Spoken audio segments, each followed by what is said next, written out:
Hi everyone, in front of me I've got a Moto E22i, and let me share with you how to enable the Google backup on this device. Quick and a really important disclaimer before we'll start. Basically, this tutorial can be applied if you've got the Google account currently added to the device.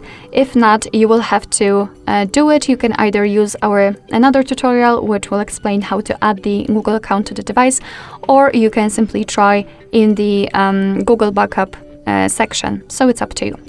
Alright, so let's enter the settings, and here we have to scroll down to the very bottom to tap on the system. Now let's tap on backup, and as I said, this tutorial will work if you've got the Google account currently added. As you can see, I've got one. It has been added to the device. If not, you will have to add it right here. So here we can enable the backup option to the Google one. Here we've got also the information about the backup, so you're able to use 15 gigabytes of the Google account to back up apps and apps data, call history, contacts, device settings, and text messages. Of course, you can tap on more details to learn more. Your device will back up the data automatically, store it securely, and you can manage it whenever you want to. So to finish everything, just tap on turn on.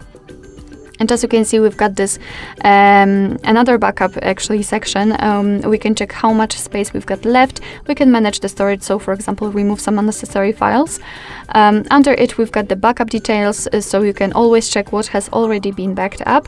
And the advanced settings, and I highly recommend to keep this option turned off because you can simply avoid some charges. And to finish everything, you have to simply tap on backup now. And right now your device, of course, you have to confirm it with your screen lock, but right now your device is backing up the data. Alright, so that will be all. Thank you so much for watching. I hope that this video was helpful, and if it was, please hit the subscribe button and leave the thumbs up.